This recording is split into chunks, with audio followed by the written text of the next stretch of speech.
Bonjour à tous et bienvenue dans cette 5e partie de mon tutoriel pour la création de modules de jeux de société sous Tabletop Simulator. Donc dans cette partie, on va apprendre comment se servir à proprement parler de Tabletop Simulator une fois que toutes les images ont été importées. Donc voilà à quoi devrait ressembler votre table à peu près lorsque tous vos éléments seront importés. Donc ici c'est un jeu avec beaucoup d'éléments, mais dans la plupart des jeux, il y a moins d'éléments que ça. Donc on peut remarquer qu'ils ne sont pas du tout dimensionnés comme on souhaiterait, mais ça on va l'apprendre. Donc pour commencer, je vais juste vous faire un tour d'horizon des différents outils de Tabletop. Donc avant tout ça, je vous renvoie vers le tutoriel du logiciel que je ne vais pas reprendre, si ce n'est que quelques touches sont vraiment capitales, à savoir la touche Alt pour pouvoir zoomer un élément sans devoir bouger la caméra, puis la touche F pour pouvoir retourner un élément. Voilà, donc ça ce sont vraiment deux touches qui sont très importantes. Donc pour commencer par le menu du haut. Donc Games vous permettra de charger vos parties, de faire vos sauvegardes physiques et également charger les modes auxquels vous serez abonné. Donc dans Objet, on va y revenir fréquemment. Ici on peut trouver tous les composants de base de Tabletop Simulator. Donc j'ai peut-être oublié de vous le dire en début de tutoriel, mais tous les éléments du style petit cube en bois ou petit jeton, il n'y a pas besoin de les scanner, hein. Il y a des pièces de base incluses dans le logiciel. Donc on va les regarder vite fait. Donc vous voyez qu'ici il y a des blocs, donc ça peut servir éventuellement. Donc pas ces formes telles qu'elles sont, mais vous pouvez les redimensionner, les transformer, changer la couleur, etc. Voilà. Donc je les encadre et je supprime avec Supr, si je veux les enlever. Ensuite nous avons plein d'éléments qui sont pas forcément très utiles, donc des plateaux, des jeux de cartes basiques. Donc voilà, je vous laisserai les explorer. Donc ceux qui sont utiles, donc on a vu que c'était custom pour pouvoir importer nos propres éléments, mais il y a aussi les dés de base, donc des à 6 faces, on a plusieurs modèles, etc. Voilà pour les dés. Les figurines, on ne va pas l'utiliser. Et ensuite, donc vous avez des billes. Qu'est-ce qu'on peut trouver d'intéressant? Des jetons, alors comme ceci. Donc des jetons plats auxquels on peut donner différentes couleurs, on verra comment. Des petits récipients, bon, etc. etc. Et puis les tools qui peuvent être utiles. Les tools, donc il y a les sacs. Donc les sacs permettront de mettre des éléments à l'intérieur, de les ranger et de les sortir en cliquant et en glissant rapidement. Donc ça, vous le verrez aussi dans le tutoriel de Tabletop Simulator. Un petit réveil. Donc on a des sacs infinis, donc à la différence des autres, quand on inclut un élément dans ce sac infini, eh ben, il n'y a que cet élément qui peut y rentrer et il est disponible à l'infini. Voilà. Enfin, des petits compteurs qui peuvent servir. Voilà, tout simplement. Donc on a fait le tour des composants. Je peux les supprimer. Ensuite, nous avons les tables. Donc ici, nous avons un modèle de table de base. Donc il y a très peu de modèles de base et ils ne sont pas forcément très utiles. Donc, ça, c'est un des défauts du logiciel. On va souvent avoir recours à des tables issues de modes qui ont été développés par des tierces personnes.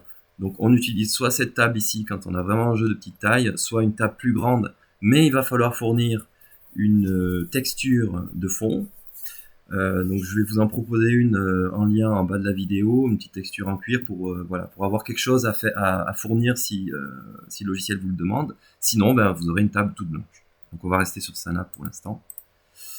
Les backgrounds, alors pareil, il y a une offre très réduite et ils sont vraiment, enfin moi personnellement je les trouve de mauvais goût, donc pas du tout adaptés aux jeux de société.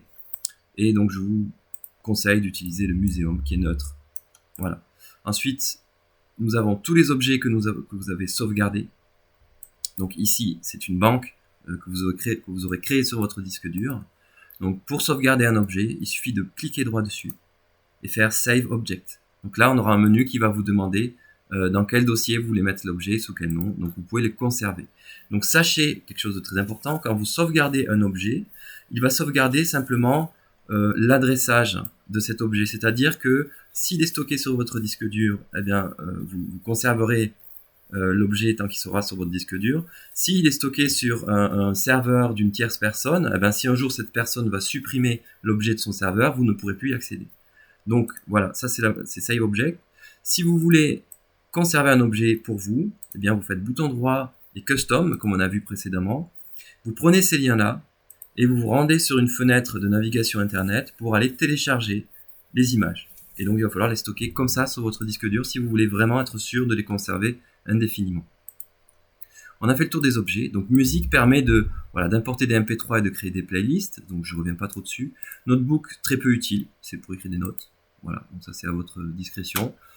Les options. Donc les options sont importantes. On va les passer en revue. Donc game permet en fait de régler le nom de la partie qui va apparaître dans votre fenêtre Steam, enfin quand les autres joueurs vous regarderont jouer. Gravity, c'est pour régler la force de gravité. Vous voyez, quand je jette un dé, si je secoue comme ça, il a tendance à planer. Si vous voulez avoir une gravité réaliste, c'est 1 qu'il faut mettre. Donc certains aiment, d'autres pas. Moi je préfère, voilà, personnellement. Ensuite, Play Area, vous voyez, c'est la zone de jeu. Donc si vous allez utiliser des tables de très grande taille, il faudra penser également à agrandir la Play Area. Bon, voilà.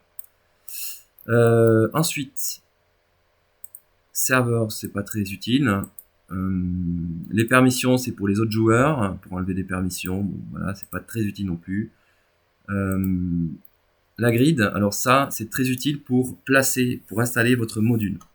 Donc en fait, qu'est-ce qu'une grille ? Donc ici, une grille, ça va être un repère sur lequel les objets vont pouvoir s'insérer, se coller ou pas. Par exemple, je vais régler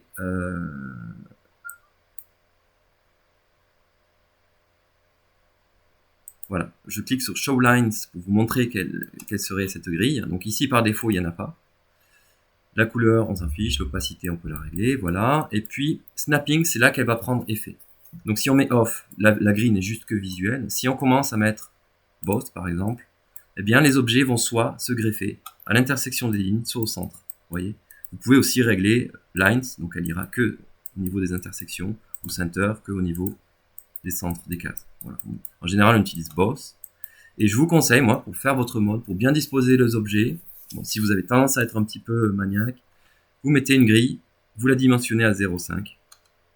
Et là, vous êtes tranquille pour disposer vos objets. Si vous voulez qu'ils soient bien alignés, vous enlevez la grille. Puis vous verrez en fait que ça aura tendance à vous placer de manière assez esthétique les objets entre eux. Donc voilà, ça c'est vraiment optionnel, mais je trouve que ça vaut la peine. Donc voilà pour la grille. Lightning, donc ça c'est quelque chose à régler dès le début. Voilà, je vous conseille de le faire. Par défaut, les réglages de lumière sont pas terribles. Donc ça va économiser vos yeux. Donc je vous conseille de mettre une lumière un tout petit peu plus jaune, comme ceci. Light Intensity, la monter un tout petit peu, ainsi que Ambient. Vous voyez déjà, le jeu paraît beaucoup plus clair. Voilà, faut juste pas que ça fasse mal aux yeux. Donc c'est à régler selon vos préférences. Le reste, je vais pas rentrer dans le détail, vous essayerez. Ça, c'est des petits réglages supplémentaires. Hands, c'est très important. Donc en fait, autour d'une table, il y a des mains. Donc si je vous remontrerai cet outil plus tard, mais les mains, on peut les faire apparaître comme ceci. Donc le joueur 1 sera ici, etc. Vous voyez ces mains. Donc Hands va permettre d'agir là-dessus. Enable veut dire que si on l'active, eh bien les mains seront, on pourra mettre des cartes en main. C'est-à-dire que les joueurs, lorsqu'ils vont sélectionner des cartes, voilà, elles vont apparaître dans leurs mains en bas de l'écran, vous voyez. Et elles vont aussi apparaître dans la petite fenêtre ici, là. Vous voyez, là où les mains sont configurées. Donc en faisant disait enable, on autorise ceci, ce qui veut dire que chaque fois qu'un objet va passer à proximité d'une zone, il va aller dans sa main. Ça peut être aussi embêtant si on les a mal placés. Voilà, si on n'a pas besoin de carte en main, on désactive cette option. Ensuite, hiding, donc par défaut, toutes les cartes sont cachées aux autres joueurs, c'est-à-dire que moi je ne peux pas voir ce que la carte des autres joueurs. Disable, ça veut dire que toutes les cartes sont visibles, toutes les cartes y compris celles des autres joueurs. Voilà. Et enfin, Disable Unused veut dire que si on a deux joueurs qui rejoignent notre table, il n'y aura seulement que deux mains qui seront configurées, qui seront accessibles, comprises. Voilà. Donc on va laisser comme ceci. Et ensuite, nous avons Turns. Alors ça, personnellement, je n'utilise jamais puisque ça a tendance à pas très bien marcher. C'est pour configurer les tours de jeu, mais on n'en a pas vraiment besoin. Les Game Keys, je ne sais même pas ce que c'est. Voilà. Donc Modding vous permet on verra ça en fin de tutoriel, pour uploader votre mode sur votre workshop Steam. Voilà. Et ça donne accès à toute votre cloud et toutes vos images. Voilà. Donc Scripting, On n'en parle pas dans ce tutoriel, c'est pour ceux qui savent coder en LUA. Et flip, c'est pour retourner à table, donc je vous déconseille de cliquer dessus. Et de croire qu'on a fait le tour du menu du haut. Presque, puisqu'il reste ceci. Donc ça, c'est tout simplement la hauteur à laquelle un objet va se lever quand on va le cliquer dessus. Je vous conseille de le mettre plutôt bas. Et on a également 30 degrés, les degrés ici, qui permettent de régler la vitesse à laquelle on va faire pivoter les objets lorsqu'on clique dessus, qu'on maintient et qu'on fait bouger la molette. Je conseille 30. Ok. Ensuite, le menu du gauche, Grab, c'est tout simplement pour saisir les objets. Vector Paint, c'est pour faire du dessin. Donc ça, je pense que vous l'avez dans le tutoriel, donc je vais passer très vite là-dessus. Juste sur les éléments essentiels. Donc les mains, on y revient dessus. Donc lorsque je clique sur Zone, je peux voir Hands ici. Je peux les configurer en cliquant bouton droit, en changeant la couleur. Voilà. Ensuite, donc je peux aussi en ajouter de nouvelles. Donc je vais cliquer sur Hands, je vais dessiner tout simplement le carré. Et lui donner une couleur. Voilà. Donc ici, vu que déjà il y a beaucoup de mains qui sont dessinées, il reste peu de couleurs disponibles. Ensuite, Line, c'est pareil. Ah non, c'est différent. Line, c'est très important. Ça sert simplement à montrer aux autres joueurs, donc cette ligne, ils la verront, quelque chose. Voilà. Mais cette carte ici, on fait comme ça. Donc on utilise Line. Et lorsqu'on veut retourner sur l'outil pour sélectionner, pour prendre les objets, on reclique Grab. Line permet également, en double-cliquant, vous voyez, de pinguer. Ce qu'on peut également faire avec double tab, en appuyant 2 fois sur tab. Et on peut également utiliser Line, tout en ayant l'outil Grab, Line avec tab, en le laissant appuyer.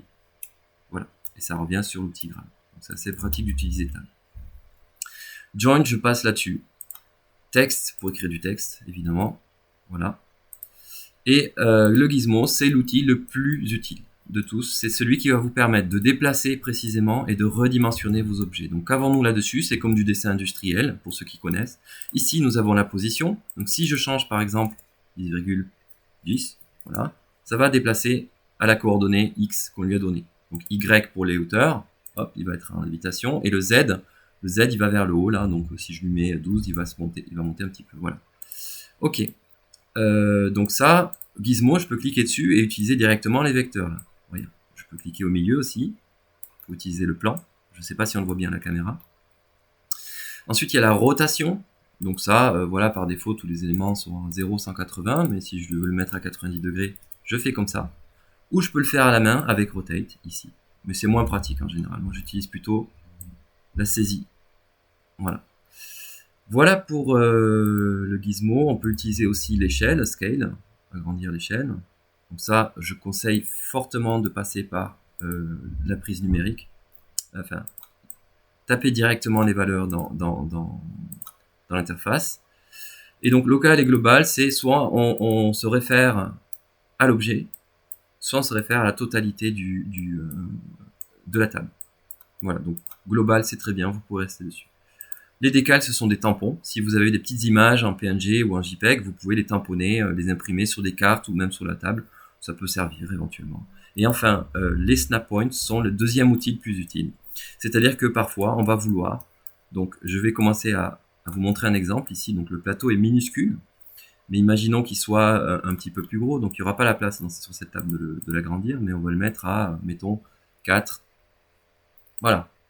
On voudrait que des éléments collent ici, donc notamment pour la mise en place, on voudrait que les cartes collent comme ça, toujours, et qu'elles ne soient pas disposées n'importe comment. Donc on va les disposer, et on va toujours locker, c'est-à-dire bouton droit, toggle lock. Lorsqu'on fait ça, que l'objet est bloqué, on pourra créer un snap point dessus. Je vous montre ce que c'est. Alors, mauvais exemple puisqu'il y en a plein dessus, je vais en prendre un autre. Je vais le faire d'abord sur la table. Voilà, je voudrais que ces cartes soient toujours disposées comme ça. Je crée un snap point après les avoir placées. Voilà.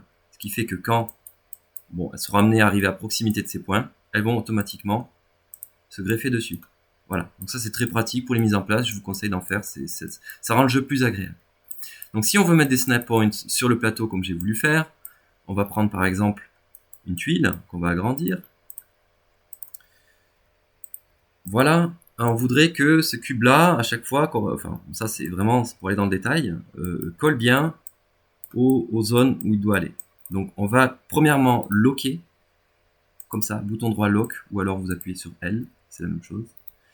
Et on va créer des snap points. Donc on va copier-coller l'objet, on va faire comme ceci, comme ceci. Donc ici c'est pas très utile, mais pour d'autres cas, ça sera très utile. Voilà, donc je vais créer des snap points, comme ceci. Donc l'objet, eh ben, il va coller tout le temps à cet endroit-là. Même celui-ci. Voilà, je vais faire ça, ça colle très bien. Ok, voilà. Et si je déplace cette tuile, eh bien, donc je retire cela, elle va garder ses snap points. Si vous ne bloquez pas l'objet, les snap points seront considérés sur le prochain objet situé en dessous qui sera bloqué, à savoir la table. Voilà. Voilà pour les snap points. Ensuite, conseil général, une fois qu'on a fait le tour de ces outils, c'est d'abord de redimensionner vos cartes à 2, à une échelle de 2. Voilà, ne pas la laisser à 1. Pourquoi? Parce que, en fait, à cause de ces snap points, ils ont une espèce d'air d'emprise. Et en fait, si vous créez des éléments trop petits, ils vont avoir une emprise très lointaine. C'est-à-dire que tous les éléments vont avoir tendance à aller s'accrocher sur des snaps un petit peu partout. Alors que si on crée une table globalement plus grande avec des objets plus gros, eh ben, les snap points iront les chercher moins loin. Voilà, je vous conseille d'agrandir vos objets. Ensuite, il va falloir, ça c'est selon votre patience, essayer de les faire aux dimensions avec des rapports qui soient conservés, c'est-à-dire des cartes de taille mini qui vont normalement faire la taille, voilà, je crois que c'est 1,55 pour les tailles mini. Si je ne me souviens bien, je ne suis pas sûr. Mais bon, voilà, il va falloir peut-être faire des petits rapports en mesurant. Donc ça, c'est vraiment facultatif, je laisse à votre discrétion. Donc voilà pour les outils. Une recommandation importante avant d'attaquer la suite, c'est que lorsque vous allez créer, comme on a vu en début de tutoriel, votre partie en multiplayer, donc on l'a peut-être pas vu, mais si vous voulez inviter des personnes sur votre table, il va falloir créer une partie multiplayer. C'est très simple, vous choisissez le nombre de joueurs et votre mot de passe qu'ils devront remplir. Et lorsqu'ils vont arriver, leur nom va s'afficher en haut à droite de l'écran. Donc là, il y a quelque chose à savoir, je parle en particulier aux créateurs qui voudraient faire tester leur prototype. Donc les personnes qui arrivent sur votre table ne peuvent pas sauvegarder la partie, ne peuvent pas capturer votre contenu. À part des captures d'écran, ils ne peuvent rien faire. Il y a une option, donc je ne peux pas le faire parce que j'ai personne sur ma partie, mais si je clique sur leur nom, il y a une option qui s'appelle Promote. Lorsque vous cliquez Promote sur une personne, vous l'autorisez à modifier en fait le contenu, c'est-à-dire supprimer, copier-coller, mais vous l'autorisez aussi à faire des sauvegardes de votre partie, c'est-à-dire qu'il gardera une version physique sur leur disque dur et ils pourront recharger la partie, donc ils ne vont pas sauvegarder à proprement parler toutes les images, mais lorsque la partie la lanceront depuis chez eux, Tabletop ira chercher via les liens sur votre cloud toutes les images à télécharger. Donc ils auront accès à tout ça. Donc voilà, je préfère vous informer sur ça. Donc si vous ne voulez pas que les personnes accèdent au contenu de votre mode, à votre mode, vous ne cliquez pas sur Promote. Très bien. Donc un autre outil important, donc on a vu les outils dans la barre de haut et à gauche. Maintenant, il y a toutes les options propres à une pièce. Donc ici, on a vu Custom pour revenir, si vous voulez, à la configuration de l'élément. Donc ça, on l'avait vu dans le précédent tutoriel. Ensuite, on a tout ce qui est les effets. Donc grid, ça veut dire que l'objet va tout simplement scotcher à la grille. Donc on a configuré plus tôt. Vous voyez ici, je l'ai enlevé et ça ne marche plus. Alors que si je le remets, il colle à la grille. Je ne sais pas si c'est très flagrant, mais voilà. Ensuite, on a tout type. Donc ça, c'est lorsque vous voulez que le petit texte apparaît. Si vous en créez un. Donc pour créer un texte, vous faites bouton droit, vous le créez à la place de name. Donc là, vous avez le nom de la pièce. Voilà. Ensuite, vous pouvez mettre sa description et en laissant appuyer, en laissant le souris dessus, elle va apparaître en dessous. Voilà, tout simplement. Donc ça, c'est tout le type. Ensuite, hands, ça veut dire que la pièce peut aller dans la main d'une personne ou pas. Donc on peut décider que des cartes n'aillent pas dans les mains ou certains éléments n'aillent pas dans la main pour éviter qu'à chaque fois ils aillent se coller dans la zone main. Save Object, on l'a déjà vu, c'est pour garder une copie. Color Tint, ça c'est pour choisir la couleur de l'objet. Donc forcément, vu qu'on a choisi une image, donc ça va pas la colorer. Ça va colorer uniquement la tranche. Donc D'autres objets pourront plus facilement prendre une couleur, mais bon, voilà. Ici, j'en ai pas. Donc, Color Tint. Ensuite, nous avons Physics. Alors ça, c'est très très peu utile. Je vais passer là-dessus. C'est pas essentiel. Et voilà, les Scale Up. Donc, pour agrandir à la souris plutôt que faire avec le gizmo comme je vous ai montré tout à l'heure, c'est plus rapide. Delete pour supprimer, etc. Donc, on a fait le tour des éléments, des outils de Tabletop. Un dernier conseil pratique, Tabletop impose, vous l'avez vu, d'importer les éléments un par un, donc c'est assez fastidieux. C'est pas si long que ça, le travail le plus long comme on a vu est situé sur GIMP. Ensuite, importer un par un, c'est un petit peu fastidieux, mais ça passe relativement vite. Par contre, pour redimensionner les objets, surtout, ne vous attaquez pas à eux un par un. D'accord? Si vous avez un ensemble d'objets, comme par exemple ici ces cartes, vous les redimensionnez, faites-les tout ensemble. Donc, soit vous créez des zones comme ça de sélection, soit vous laissez appuyer sur CTRL, vous sélectionnez toutes les cartes, voilà, comme ceci, et vous leur donnez la dimension choisie. Donc ici, on avait dit 2. Voilà, c'est beaucoup plus simple de faire comme ça pour tous vos éléments. Donc, je vous conseille de bien les disposer ensemble par groupe d'éléments qui auront la même taille. Ensuite, de tous les dimensionner ensemble. Et ensuite, de bien les disposer autour de la table. Et dans la prochaine vidéo, qui sera normalement la dernière, on devrait avoir une table un peu plus jolie au départ. Maintenant, un petit topo sur les mains. Donc, j'ai déjà abordé ce sujet un petit peu avant, mais il mérite d'être complété. Donc, vous voyez par défaut, suivant la table que vous choisissez, il va vous disposer des mains, des zones pour chaque joueur autour de la table, qu'on appelle des mains. Donc en fait, en début, lorsqu'on construit un mode, c'est intéressant aussi de bien disposer les joueurs, parce que quand ils vont jouer, par exemple, le joueur vert va voir la table comme ceci. Donc c'est pas forcément agréable pour lui de jouer comme ça. Donc si vous voulez, en général, bon, on peut disposer les joueurs autour de la table, il n'y a pas de contre-indication. Mais s'il est possible, si vous utilisez une table suffisamment grande, comme on va le voir dans la vidéo suivante, on peut disposer tous les joueurs du même côté. Donc ça peut se faire très simplement, par exemple, en déplaçant ses mains à l'aide de l'outil Gizmo. Donc dès qu'on clique sur Gizmo, donc l'outil de redimensionnement, de déplacement, ça nous fait apparaître les mains comme des objets. Donc on peut les déplacer comme ça tout simplement. Donc vous voyez là, comme j'ai mis l'option Hands, ça va ramasser quelques objets sur son passage. Donc c'est pas très pratique. Il faut essayer de décocher cette option là.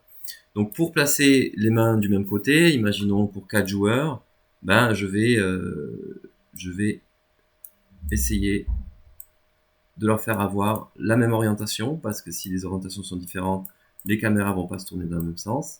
Donc imaginons qu'on prenne ces 4 mains. Donc je vais sélectionner les 4. Je finis toujours par sélectionner celle qui est dans le bon sens. Et il suffit simplement que j'appuie, que je tape Entrée dans la fenêtre ici pour que tous les éléments sélectionnés prennent cette valeur-là, 0. Donc tous les joueurs seront orientés dans le bon sens de la table. Ensuite, je vais leur donner les mêmes dimensions de la même manière en appuyant sur Entrée. Et toutes les mains auront la même dimension. Idem pour le placement. Donc ici, c'est le Z qu'on veut régler. Donc j'appuie sur Z, Entrée. Voilà, tout est fait d'un coup. Et là, vous avez économisé 5 minutes de travail. Voilà. Ici, je voudrais attirer votre attention sur le cas particulier que je vous ai évoqué plus tôt, où on a deux faces différentes pour un jeton ou un pion. Il y a une forme qui a été découpée, donc qui est en PNG. Donc je vous avais dit que ce n'est pas possible lorsqu'on fait custom. Vous voyez, lorsqu'on crée un token, il n'y a pas l'option pour créer l'autre face. Donc ça, c'est quand même, c'est peut-être un défaut du jeu, mais je pense qu'il n'était pas possible de faire autrement. Donc dans ces cas-là, eh bien on a peu de recours. Donc le recours le plus simple, si on veut faire la face recto blanche et la face recto rouge, on va devoir passer par des étapes. Donc il y a plusieurs méthodes. Je vous montre la plus simple, mais qui n'est pas la plus pratique. Donc on va sélectionner, on va fermer cette fenêtre, on va sélectionner le recto en appuyant sur CTRL. Ensuite on laisse CTRL appuyé, on appuie sur le verso. On revient sur la première sélection.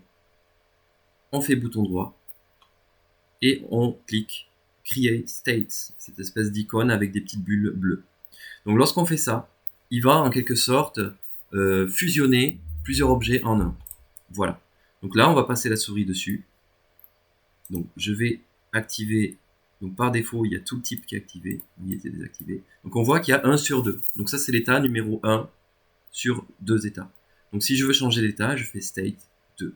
Bouton droit, state 2. Donc là, j'ai le verso. State 1. Ou alors j'utilise les touches du clavier 1 et 2. Pas le clavier numérique, l'autre. Voilà. Donc ça, c'est un moyen, c'est pas vraiment idéal, mais ça marche.